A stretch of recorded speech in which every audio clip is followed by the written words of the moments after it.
India is all set for a moon landing. In less than 24 hours from now, the Chandrayaan 3 should land on the south pole of the moon.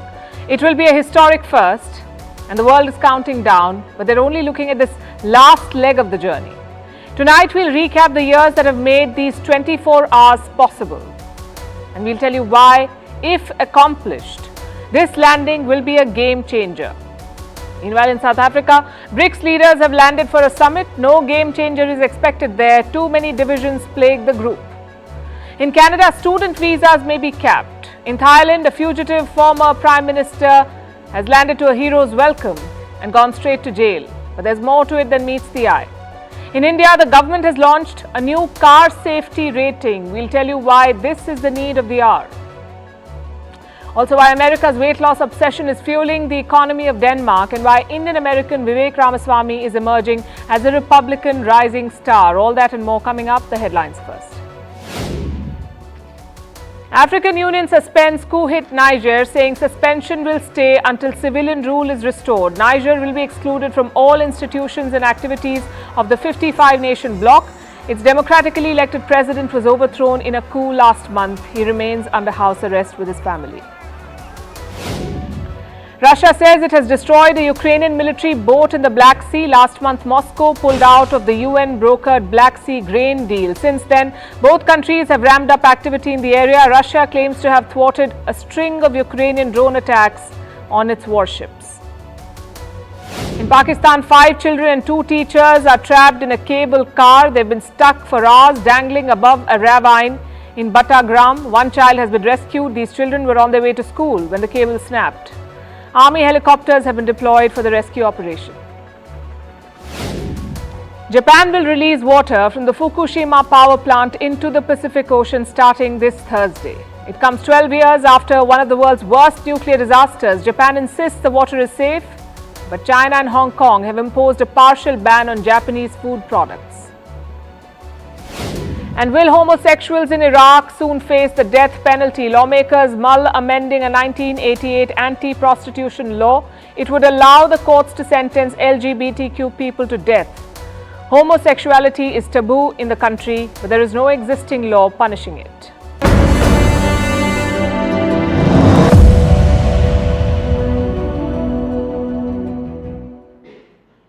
The countdown has begun. India's moon mission is in its final stages. The Indian spacecraft Chandrayaan 3 is very close to the moon.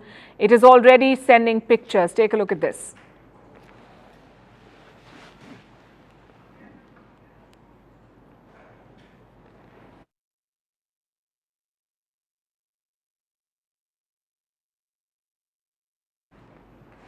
Well, so far it is looking good. India's space agency ISRO is confident about a successful landing, fingers crossed. The name of the mission is Chandrayaan 3. In Hindi, Chandrayaan means moon craft.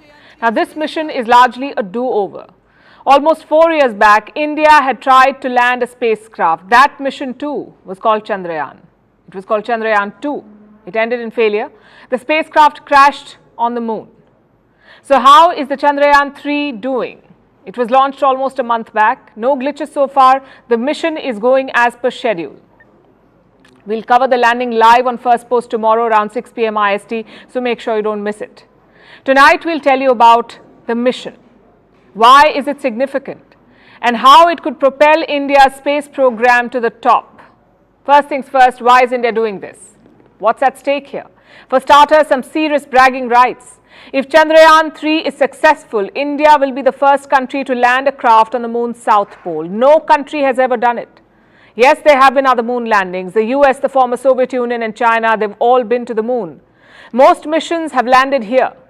The near side, the side that always faces the earth, that is the near side of the moon. In 2019, China sent a spacecraft to the dark side. And now India is aiming for this side, which is the South Pole. No one has been able to touch down here.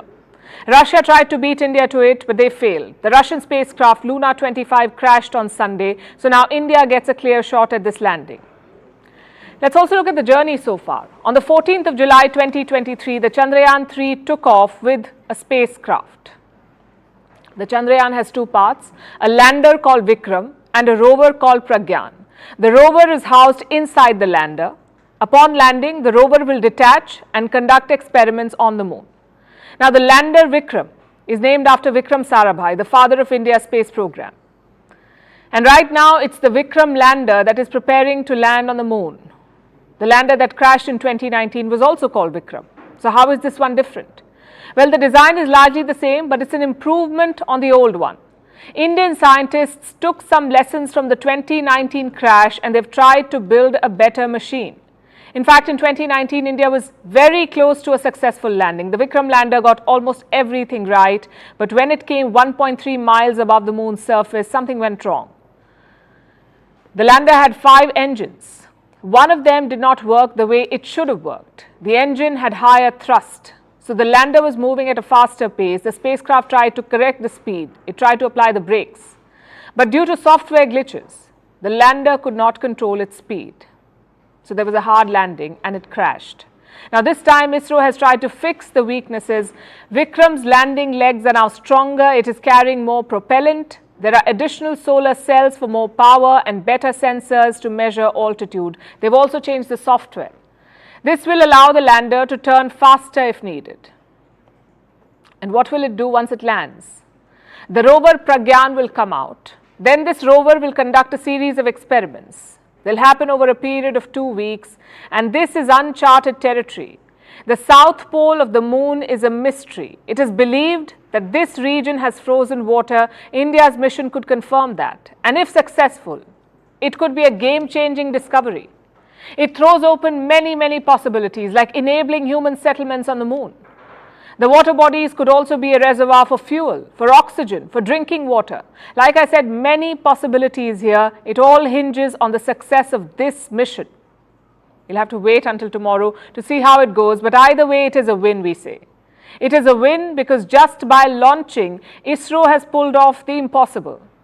And I say this because this operation, like most of their operations, were conducted on a shoestring budget. Look at the numbers from 2022. America's NASA has the biggest budget, almost $62 billion. India spent close to $12 billion, Japan close to $5 billion, and in fact, China spent close to $12 billion, Japan $5 billion. And where does India stand? Right at the bottom, with a budget of less than $2 billion. In fact, the tales of ISRO's cost efficiency are well known. India's space missions are cheaper than Hollywood films. I'm sure you know that. The most famous example is Mangalyaan, the world's cheapest Mars mission. In 2014, India sent the Mangalyaan at a cost of $73 million. This was less than the budget of the movie Gravity. The film cost $100 million. India's Mars mission, $73 million. And that has become the USP of India's space program. It's value for money.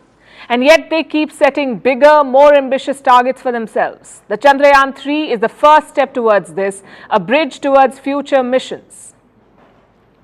In a statement, ISRO has said that Chandrayaan 3 has an objective of developing and demonstrating new technologies required for interplanetary missions. Their next project is Gaganyaan, India's first mission to take astronauts to space. It was supposed to lift off in 2022, but after the failure of Chandrayaan 2, it had to be delayed, so Gaganyaan could now launch in 2025. ISRO is also planning a joint mission with JAXA, that's Japan's space agency. Again, this is a lunar mission. It will explore the poles of the moon. India is increasing its collaboration with the Americans too. NASA and ISRO want to do a mission together. It's planned for 2024 at the International Space Station. And recently, India joined the Artemis Accords too. This is a US-led international partnership. 26 countries have signed up so far. The program is closely linked to America's own space priorities. NASA plans to launch an Artemis mission. It will send astronauts back to the moon, and this time they will explore ways to build a space camp. What purpose will that serve, a space camp? It can become a future base, a base for humans to conduct space launches from the moon and to carry out deep space exploration. The Chandrayaan 3 might end up contributing on this front too. It will study the surface of the moon and its potential for resources. In fact, the Chandrayaan 3 might change the way we look at the moon. The big day is tomorrow.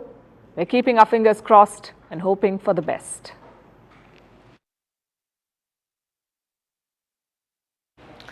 Back on Earth, a big summit is about to kick off. BRICS 2023. South Africa is hosting it this year.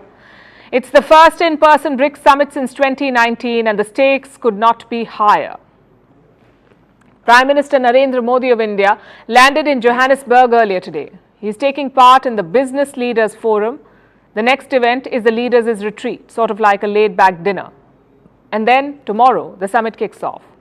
All leaders except Vladimir Putin are attending in person. The Russian president will join virtually.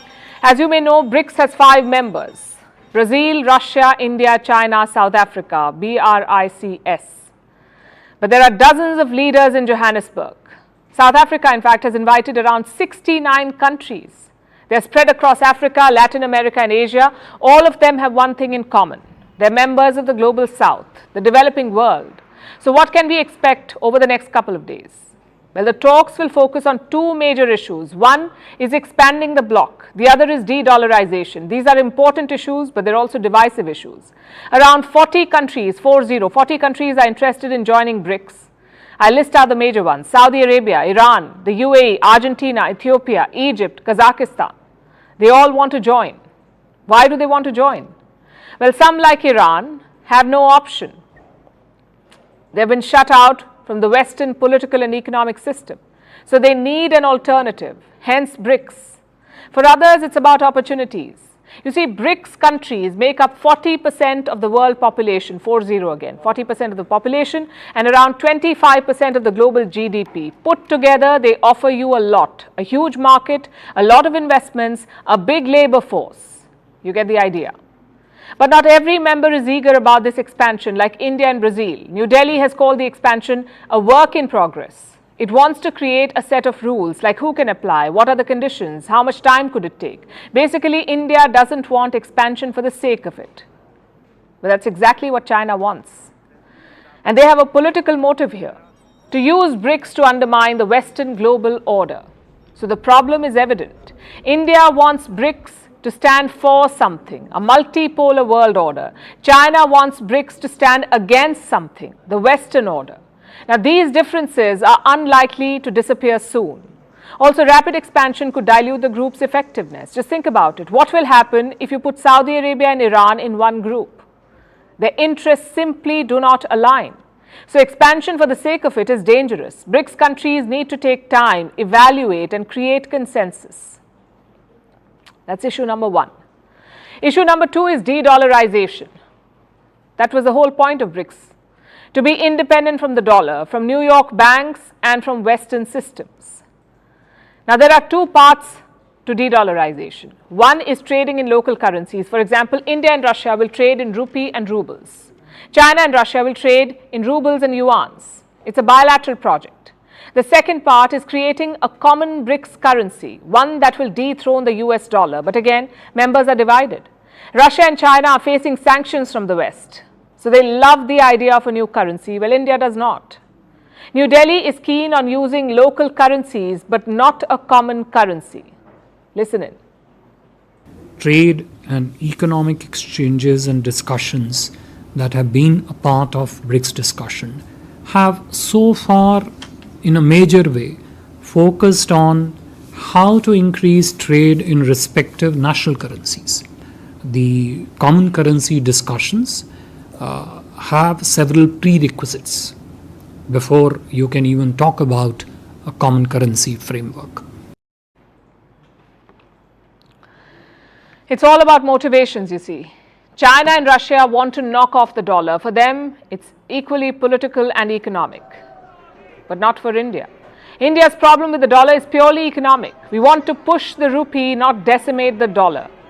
So here's the bottom line. Don't expect miracles from Johannesburg because each member wants something different. China is going through an economic crisis.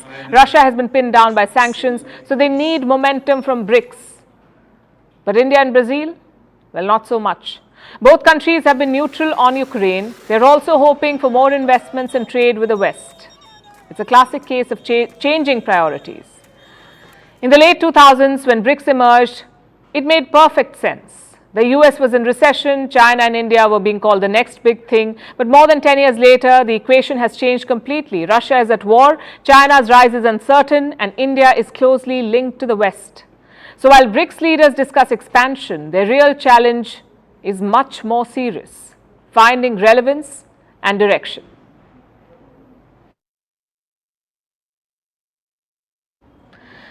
Now, West Asia could use that too, not relevance, but certainly direction. The region is on the cusp of a major diplomatic deal, a deal between Saudi Arabia and Israel. Reports say the United States is mediating. If signed, it would be the deal of the century. Some background first. Saudi Arabia does not recognize Israel. They accuse Israel of occupying land that belongs to Palestine. In fact, most Muslim nations hold the same view and the same policy. But in the last few years, things have changed. 4 Muslim countries recognized Israel in the year 2020: the UAE, Bahrain, Morocco, and the Sudan. The question is, could Saudi Arabia be next? Joe Biden is clearly pushing for it. Such a deal could cement his legacy in foreign policy. It would also allay fears of China's rising influence in the region. So what is the plan? Reports say Biden wants to meet Saudi Crown Prince Mohammed bin Salman. Both leaders will be in New Delhi next month. They will be attending the G20 summit. And Biden reportedly wants a meeting on the sidelines. The idea is clear. Your junior diplomats can haggle all they want to. In the end, breakthroughs and concessions will only come from the top, meaning from Joe Biden and Mohammed bin Salman. Which brings us to the all-important question: what do Israel and Saudi Arabia want? Well, more details have emerged in the last few days. The Saudi demands revolve around 3 things: security, money, and Palestine. Riyadh wants security guarantees from the US. Against whom? Their regional rival, Iran. Iranian proxies have attacked Saudi oil fields and ships, so MBS wants protection. The US has signed such deals with Japan and South Korea. These deals are called mutual defense treaties. Basically, Riyadh wants the US to defend them if attacked. But that's easier said than done. Saudi Arabia, you see, is not Japan or South Korea. Many in Joe Biden's own party oppose the Crown Prince. So there are going to be political challenges. The second demand is money.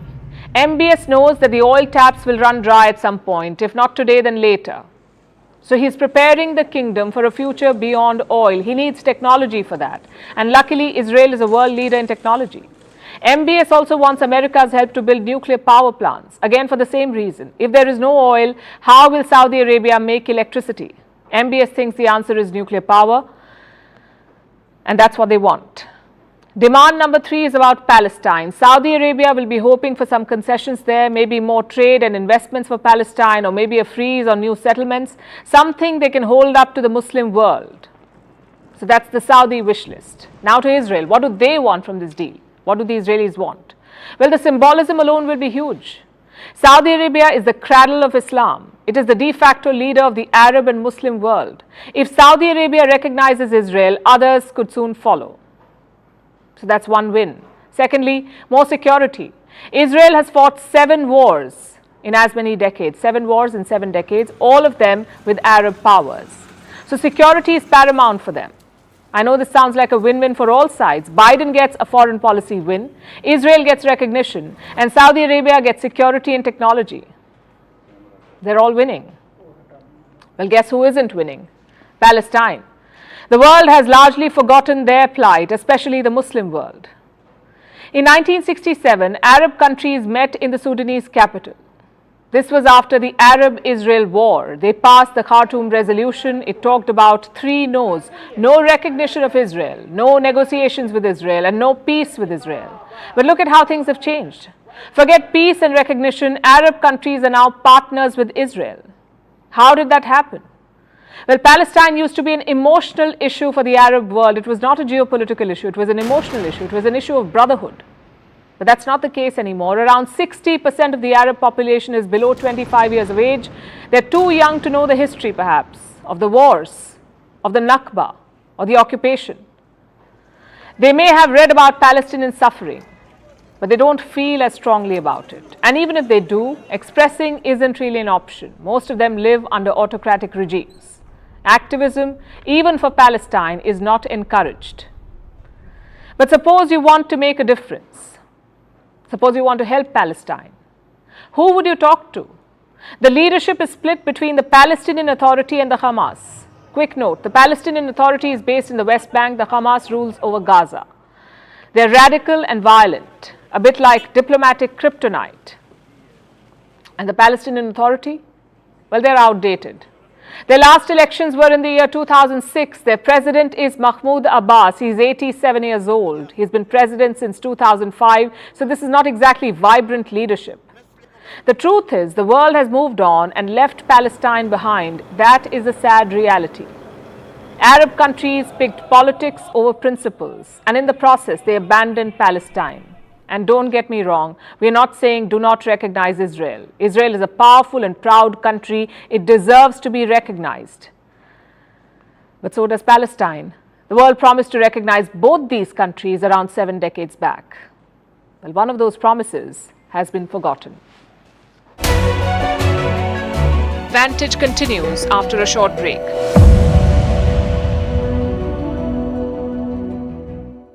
And has actually won against him, even though this would be a different stage? Yes, it would help a lot. Definitely, knowing that somebody has resigned against you once, that you've done it once, you know that it's possible. A lot of people, when they play Magnus, they're not even sure what is possible. But he knows that he can do it, but equally he knows how strong Magnus is. So, but that's something to draw from. You know, I've done this before. When an opportunity arises, I've punished him before. And as much as Prag knows it, I think Magnus knows it as well. So his Magnus will be just a little bit wary thanks to those wins. These things always help. Yes, actually Magnus Carlsen said after one of Pragananda's previous victories that we all want to be like him. So this young 18-year-old boy has a lot of fans even amongst his peers, if I can call them that. Just the journey that Pragananda has had is enormous. Yes, very much. He has a lot of fans, and somehow people like calling him Prag, and they like looking at that name and thinking, what's going on here?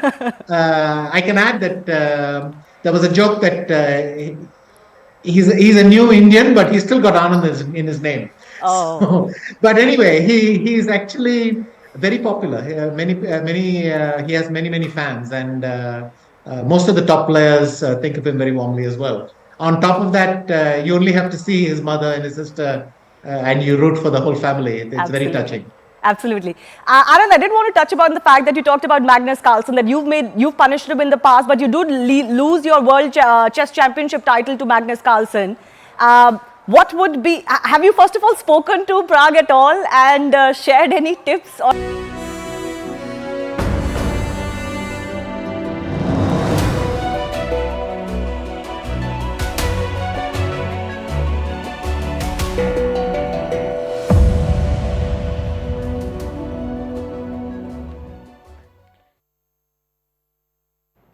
I have a quick question for you.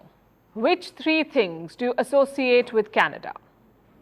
I'm no mind reader, but there's a good chance you thought of maple syrup, ice hockey, and education. Our next story is about that last bit, education. Have you ever considered an education abroad? If you don't already live in Canada, there's a good chance it was on your list. It's one of the top destinations for international students worldwide. And fun fact, it's the most popular among Indian students. The country had more than 800,000 foreign students with active visas last year, 8 lakh students last year. The number has almost tripled in the last decade. Sounds like a good thing, right? Well, apparently it isn't. The huge inflow of students is putting pressure on their housing market. Prices are skyrocketing, and now Canada is considering a cap on student visas. Here's a report. This may sound odd, but our next story is about an even number, 800,000. That's how many students sought education outside their home countries in 1975. By 2013, this number had grown more than 4-fold. For the first time, 100,000 international students were studying in Canada, and the maple-loving nation saw this as a sweet victory. But it wasn't enough. Canada saw how lucrative this market was. It wanted to become the hub of international education. It wanted to double its number of international students by 2022 to 200,000. Cut to last year, when Canada didn't just do that, it achieved the much higher even number we talked about. While in 1975, the world had 800,000 international students, in 2022, that's how many foreign students had active visas in just Canada. The country did what it set out to. It has the third highest number of international students worldwide, after the US and UK. Last year, it welcomed students from 184 countries, setting a record. A majority of the foreign students in Canada came from India, over 200,000 of them. After all, Canada is the top destination for foreign education among Indians, and Canada has benefited from all of this. Foreign students contribute over $15 billion to its economy annually. A lucrative market indeed. Everything sounds good, right? But the reality isn't that sweet. You must have heard the famous adage, "Be careful what you wish for." It kind of applies to Canada, thanks to a bit of spillover. Now, Canada has so many students, it's creating pressure on the housing market. The cost of housing is rising, and the timing is bad. Elections are looming. They must be held by October 2025. And until then, Prime Minister Justin Trudeau needs to get his act right. He is under fire for mismanagement of the economy and for making housing unaffordable for many. The Canadian government needs to act quickly, so it has proposed a solution. And it's bad news for prospective students. Canada wants to curb the pressure on housing by capping foreign student visas. The government has blamed the sharp rise in the number of students and, as a solution, is considering limiting them. The decision hasn't been made yet, but it's certainly a front-runner. This will be a big dampener for students who have set their eyes on Canada. The country has long been a good option for education. It comes with easy-to-get work permits and good immigration opportunities. If the decision is taken, all this could change. Experts say this step may not be necessary. They have some other ideas to curb the housing prices, like changes in taxation on construction or sale of rental projects. The Canadian government is currently looking at all its options, but chances are the cap will be executed. Because what is the point of bringing in a record number of students if they don't have a place to live?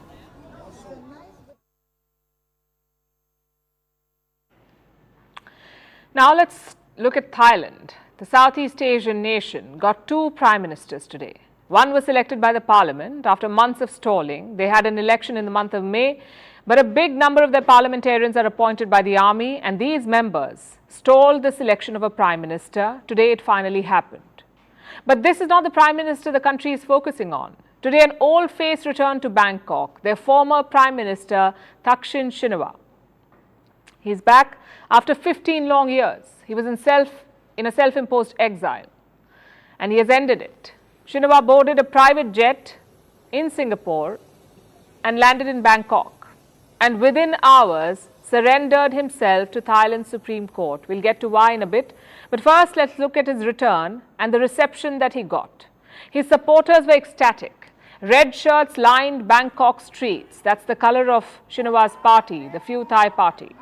People were waving and cheering and chanting his name.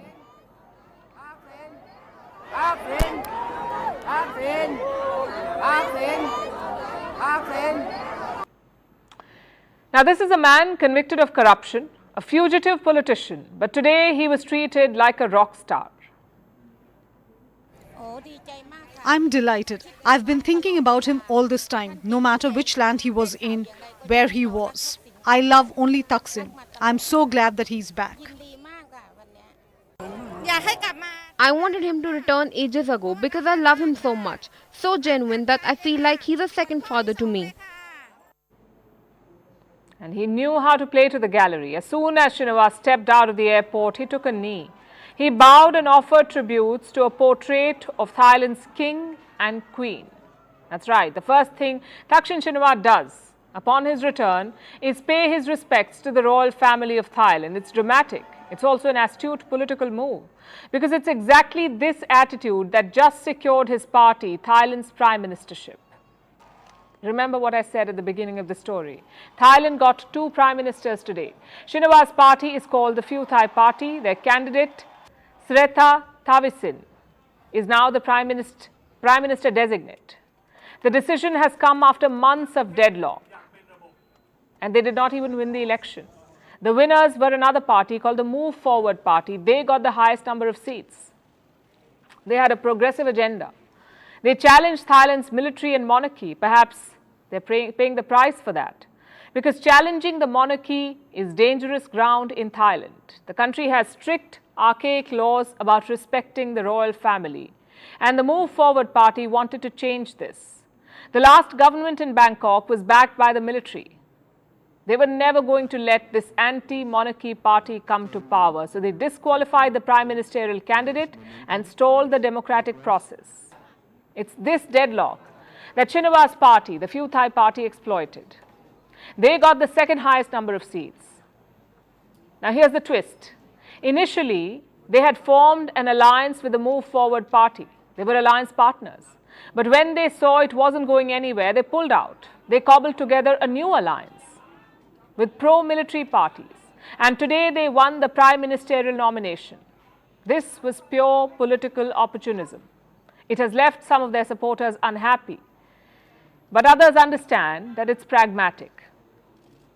And it paved the way for Thaksin Shinawatра's return.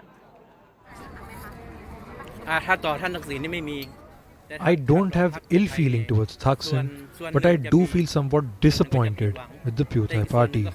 However, I also do understand that the situation forced them to take this path. No matter what, Thailand's junta-appointed Senate will not vote for the original government alliances. It's just impossible. The Pheu Thai struck while the iron was hot. They secured the prime ministership and Thaksin Shinawatra is back. Now you may wonder, why is he back? He served as Thailand's prime minister between 2001 and 2006. Then there was a military coup and he was ousted. He was accused of corruption, disloyalty to the Thai monarchy and abuse of power. In 2008, he fled the country to avoid a jail sentence, and he's been living in exile ever since. Now the man has returned. From the airport, he went straight to Thailand's Supreme Court, and there he was sentenced to 8 years in prison.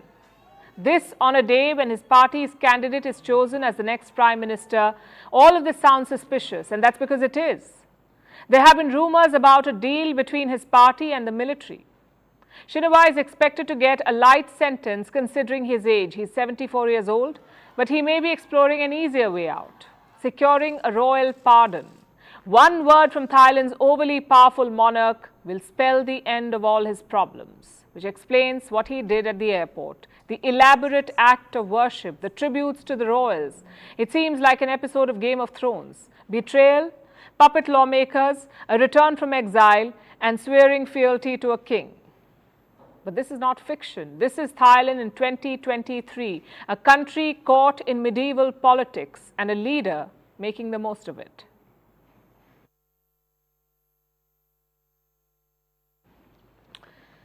What do you think about before buying a car? Maybe how it looks, or its mileage, or seating capacity. But what about safety? It's not really been a factor for Indian buyers, and it's time we change that.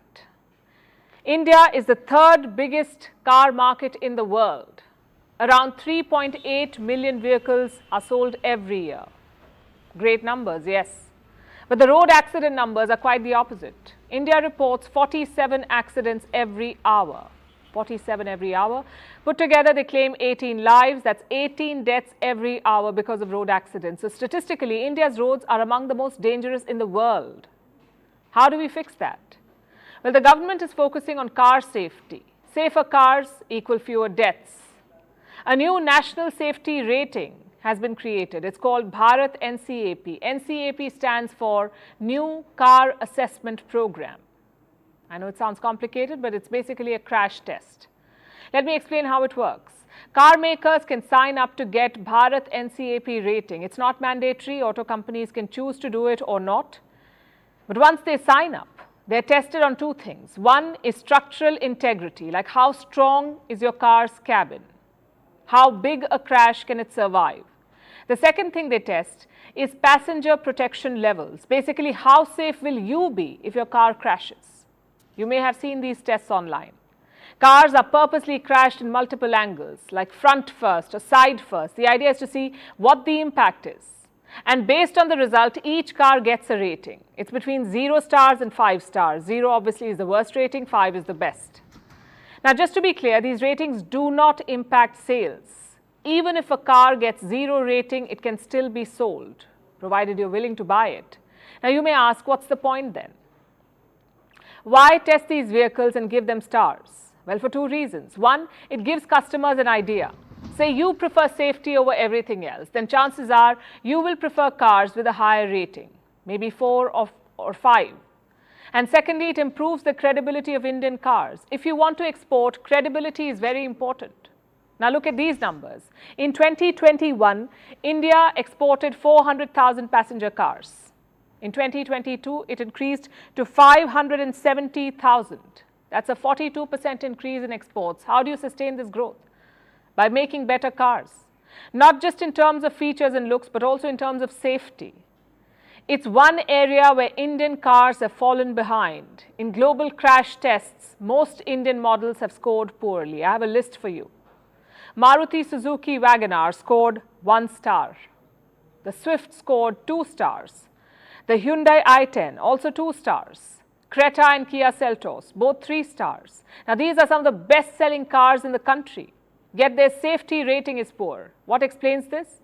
Well, in India, car makers focus on two things, that's features and mileage.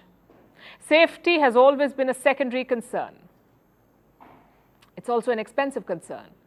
If you add more safety features, your cost will increase, and India is a price-sensitive market. So what do car makers do? They cut corners on safety regulations. The idea of Bharat NCAP is to prevent this, to urge car makers to use safety as a selling point. We rarely see that in India. Companies usually market cars based on their mileage or features, but safety almost never. And this is the attitude that we need to change. It can't be safety or affordability. It must be safety and affordability. There are many agencies that conduct such crash tests on cars. One such agency is the Global NCAP. It's a charity registered in the UK. It carries out random crash tests on cars. The Bharat NCAP draws heavily from the Global NCAP, just one major difference. This test will be done by a government agency, and it's a good start, but the rest is up to car makers. Around 30 car models have signed up for these tests. Hopefully, it will be the start of a safety revolution. Having said that, voluntary ratings alone will not help. You also need legally enforced regulations. India has introduced some of them in the recent past, like airbags for the front seats, or ABS, anti-lock braking system. But more needs to be done. For example, why are airbags mandatory only in the front seats? Surely all passengers are important. So testing and rating should be accompanied by regulation. If not, the ratings will be ignored. As for customers, we need to think differently. Safety is not a luxury in cars. It's a basic necessity that we are all entitled to. Think like that, and the car makers will change.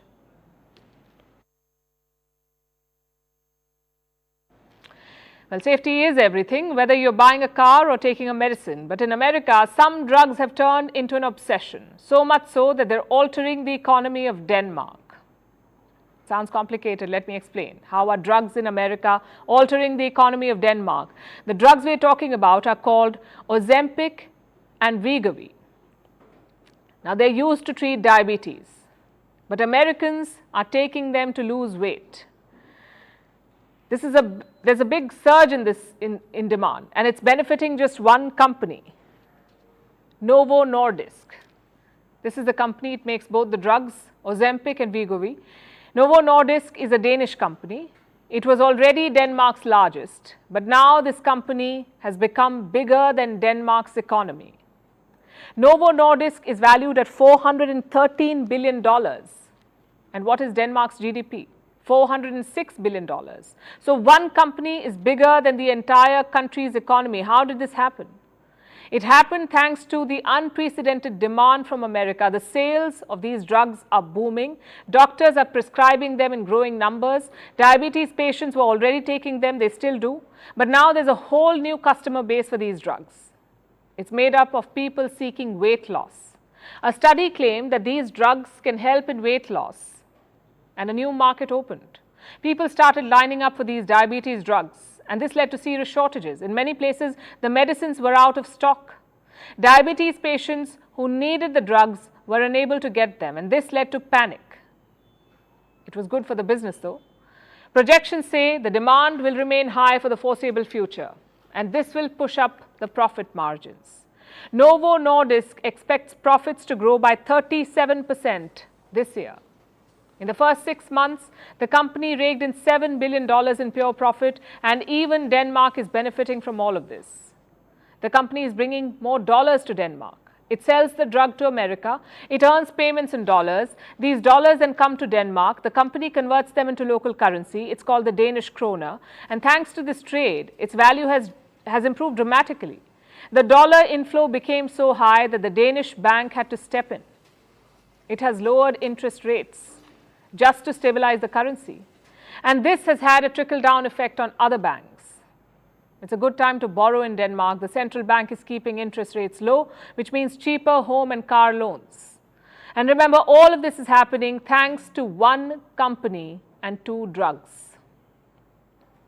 Novo Nordisk has fueled growth, economic growth, improved Denmark's foreign reserves, and caused the lowering of interest rates. And there will be more ripple effects, like the creation of new jobs.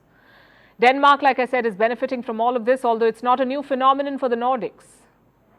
You may remember another such, Nokia. It was a leading phone manufacturer and synonymous with Finland.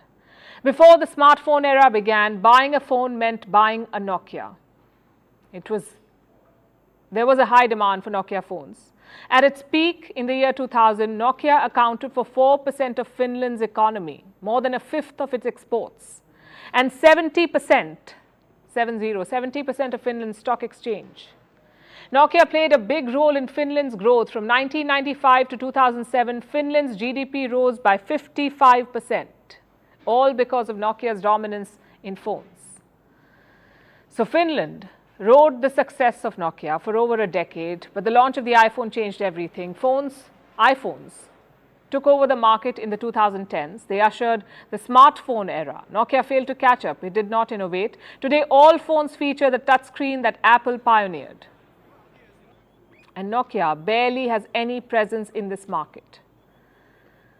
So how did Nokia's fall impact Finland? Nokia's decline coincided with Finland's stagnation from 4%. The company's share in Finland's GDP fell to 0.4%, from 4 to 0.4. There were job cuts. Finland's per capita income declined. That's what happens when one company becomes bigger than an entire country. It's a double-edged sword. When they thrive, economic growth skyrockets. But when they fall, the consequences strike you with even greater force. But for now, things are looking up for Denmark. Do you know how many Americans are eligible to take the diabetes drug for weight loss? Almost 100 million. These jabs are the latest health trend. Their health benefits are a subject of debate, but their economic benefits for Denmark are not.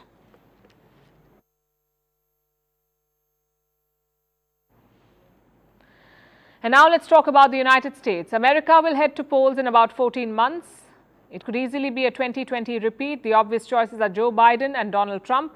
The Democrats are betting on Biden. He's currently the president, so he has an advantage. The Republicans, of course, are rallying behind Donald Trump. He may be facing indictments, but that hasn't hampered his chances. However, there is a new rising star in the Republican bloc. This man, his name is Vivek Ramaswamy. He's an Indian American, he's a billionaire, and now he's the second GOP favorite after Donald Trump. So who exactly is Vivek Ramaswamy? And how did he become so popular? Let's answer the first question. Ramaswamy is an Indian origin American entrepreneur. His parents immigrated to the US from Kerala. Ramaswamy was born in Cincinnati, that's in the state of Ohio. Like most Republican favorites, he has elite credentials. He graduated top of his class. He then went to Harvard and finally attended the Yale Law School. After that, he worked at a hedge fund. The real rise came in the year 2014. That's when he founded a pharmaceutical company called Riovant. It helped him become a billionaire. Ramaswamy led the company to a $315 million IPO in 2015. It was the biggest biotech IPO at the time. It saw a meteoric rise, but it ended in failure. Its Alzheimer's drug tanked in clinical trials. Ramaswamy apparently took this failure hard. In 2021, he stepped down as the CEO. So how did he enter politics? Well, he supported Trump in the 2020 election. He also donated to a lot of candidates. But his first major foray into politics was in the year 2021. It was with his book called Woke Inc. He questioned America's quote-unquote woke culture. It made him a crowd favorite. After that, he was seen on prime time shows every night. So his political career really began as a pundit. He even announced his candidacy on a prime time show. Today, the woke left preys on that vacuum. They tell you that your race, your gender, and your sexual orientation govern who you are, what you can achieve, and what you're allowed to think. This is psychological slavery, and that has created a new culture of fear in our country that has completely replaced our culture of free speech in America. And that is why today I am announcing my run for President of the United States. This isn't just a political campaign. This is a cultural movement to create a new American dream for the next generation. You heard that. The new American dream, he says. Basically, Vivek Ramaswamy wants a revolution, one that will unify America. And what is the secret sauce? He says it's capitalism. So where does he stand on most issues? Ramaswamy labels himself as many things: anti-war, anti-woke, anti-abortion, anti-LGBTQ, and anti-immigrant. That's almost ironic given that his parents immigrated to the US. Ramaswamy has what he calls his quote-unquote bold truths. Like there are only two genders, he says, or human flourishing requires fossil fuels, whatever that means. He wants to stop US military aid to Israel. He wants to launch military strikes on Mexico, and he wants to shut down the FBI.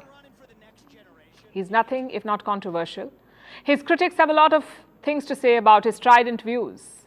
But the man knows what he's doing. America is more polarized than ever before, and Ramaswamy is capitalizing on it.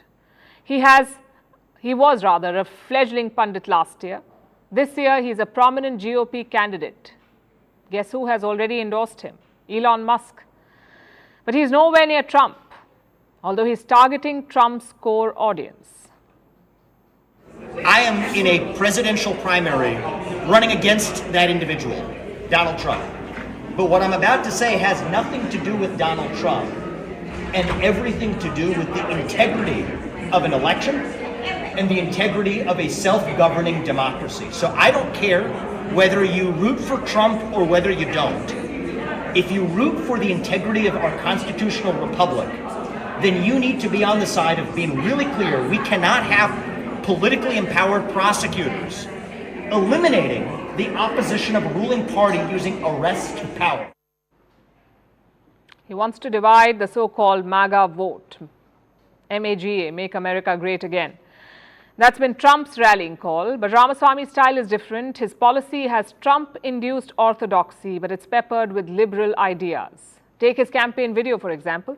It starts and ends with references to Martin Luther King Jr. Also, his style is far more subdued. Lesser rhetoric, more intellectual banter, and he's seemingly polite. Even when he disagrees, he does so respectfully. Will this work in his favor? Well, it has so far. Until recently, this race was being called a battle between Ron DeSantis and Donald Trump for the Republicans. But now it could be Vivek Ramaswamy. Plus age is on his side. He's only 38 years old. So if not this time, then maybe next.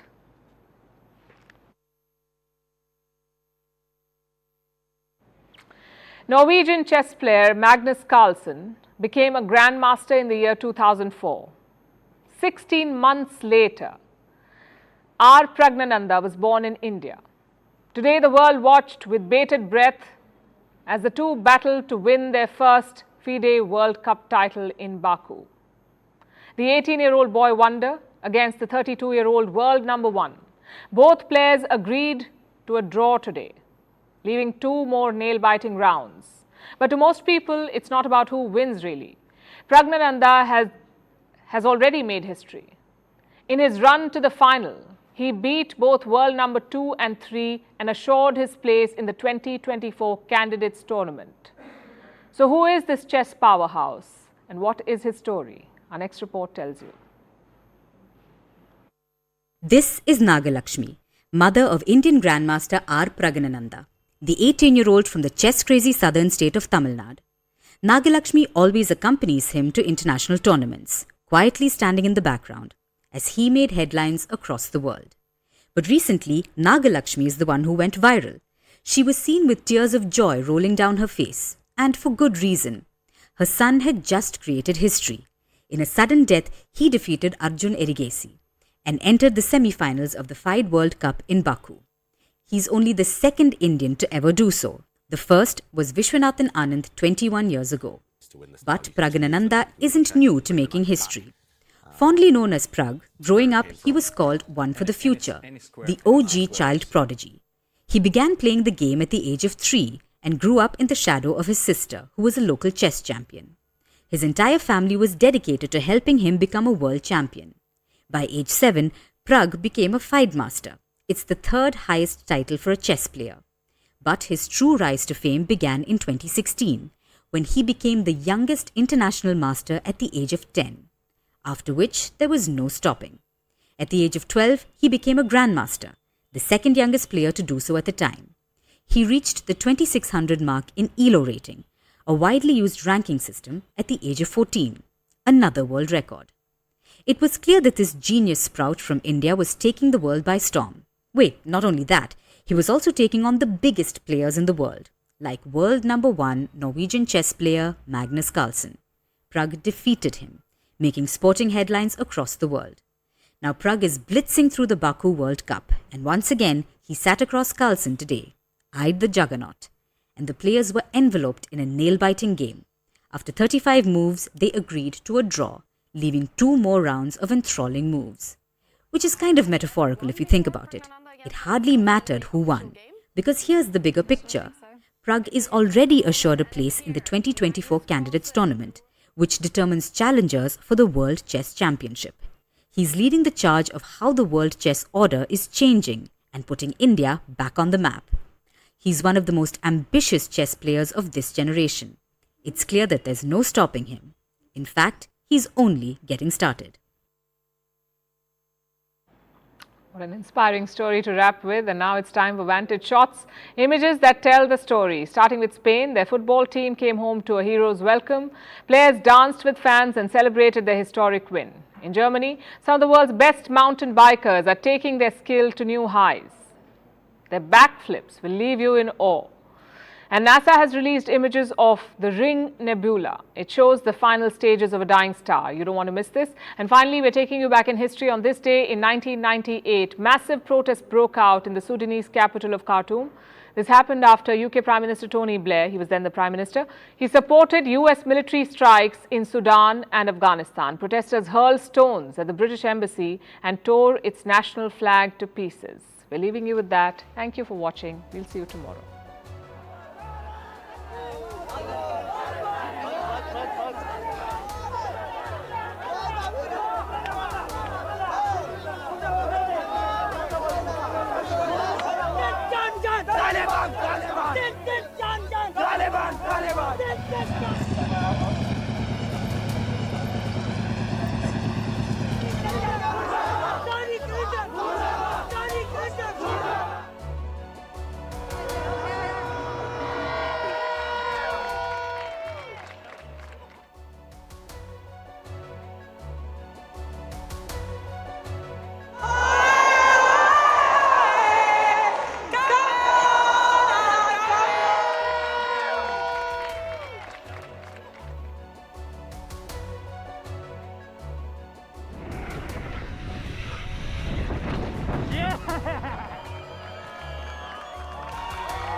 Co-powered by Words of encouragement. We have discussed Carlson on multiple occasions, of course. Yeah. But I haven't been talking to him much during this World Cup. When I was in Baku, I spoke to him a few times. But mostly, a chess player at this moment is in their own bubble. And I'm not sure what it would do to him. And by the way, it's not like his journey here was predestined. So in every match, I thought, my God, he must be nervous. I'm not going to get close. I think he has a support system. He depends on his mother and perhaps his sister to say the right things at the right time. If he reaches out to me, of course, I'll help him. But he's very focused and I respect that right now. Yes. But through, even in our time at the West Prajanan Academy, I've interacted with him a lot, given him a lot of tips. But this is not the time to butt in. I understand that. I do want to ask you, this is not just about what happens between the years or on the 64 squares. When you're playing such championships, it's a lot else that also matters. From your experience, what is that one thing that is truly crucial for somebody? A very warm welcome. You're watching CNN News 18. I'm Akanksha Swaroop. Let's begin with our top focus on the BRICS Summit. Prime Minister Narendra Modi is on a 3-day visit to Johannesburg for BRICS Summit. Ahead of his departure, Prime Minister said that the BRICS has become a platform for discussing the challenges faced by the global south. He spoke on how India is planning to be a $5 trillion economy soon. The Prime Minister also said that the government had opened defence and space sectors for private players and added that there is major focus on public service delivery and good governance as well. Listen in to what the Indian Prime Minister has to say. Friends, वैश्विक अर्थव्यवस्था में उथल-पुथल के बावजूद भारत आज विश्व की fastest growing major economy है। जल्द ही भारत $5 ट्रिलियन इकोनॉमी बन जाएगा। इस बात में कोई संदेह नहीं कि आने वाले वर्षों में भारत विश्व का ग्रोथ इंजन होगा। यह इसलिए है क्योंकि भारत ने आपदा और मुश्किलों के समय को आर्थिक सुधार के अवसर में परिवर्तित किया।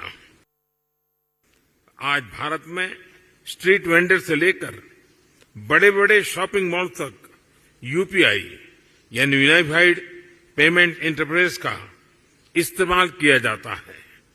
आज विश्व के सबसे अधिक डिजिटल ट्रांजैक्शन वाला देश भारत है।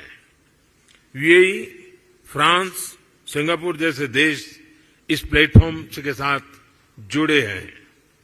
ब्रिक्स देशों के साथ भी इस पर काम करने के लिए अनेक संभावनाएं हैं। I just wanted to share that we believe that the meeting of the BRIC Summit is going to be extremely important for South Africa as well as India. We are so proud of the fact that Shri Narendra Modi ji is going to be here on our soil, bringing with him the value systems of India to Africa. And he understands that the ancient value systems all over the world, which is exemplified by the principle of Vasudhaiva Kutumbakam, is very important. Modi ji का तो बहुत बेसब्री से यहाँ पे इंतजार है और हम लोग कहते हैं दिल बिछा के हम लोग इंतजार कर रहे हैं। और क्योंकि मैं इस आयुर्वेदा बिजनेस में हूँ तो मैं ये चाहूँगी कि मोदी जी जब आए तो हमारे लोगों को अपने हमारे देश के आयुर्वेद के हिसाब से ब्रिक्स को आगे प्रोत्साहित करें कि ये हमारे आयुर्वेदिक मेडिसिन को आगे बढ़ाया जाए।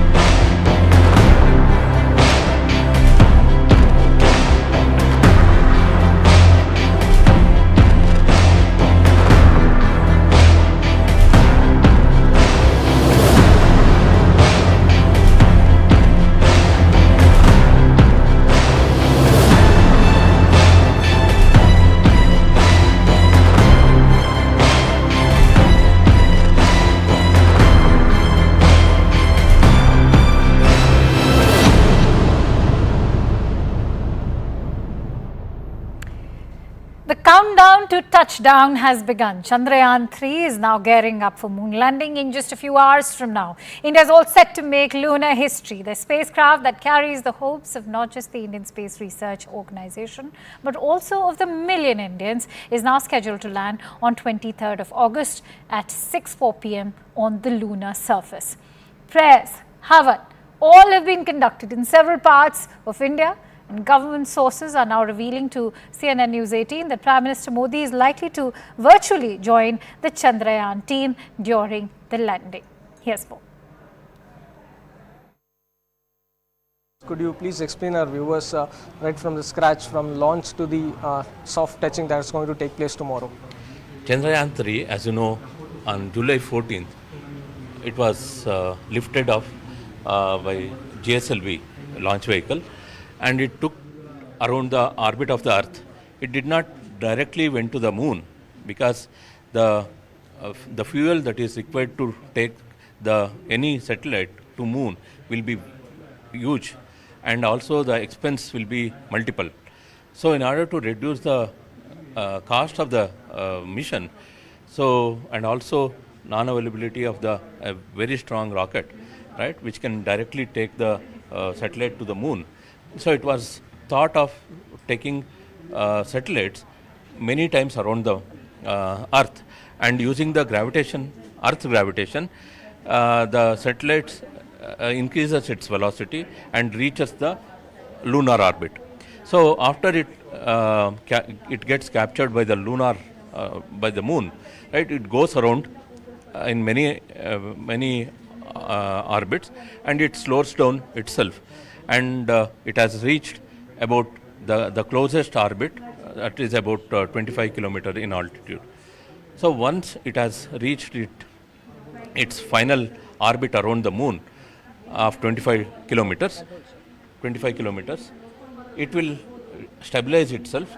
So once it gets stabilized, then the major mission of soft landing will take place. So definitely that because last time we could not achieve, because till this phase we did very well last time also, but the landing portion only we could not achieve properly.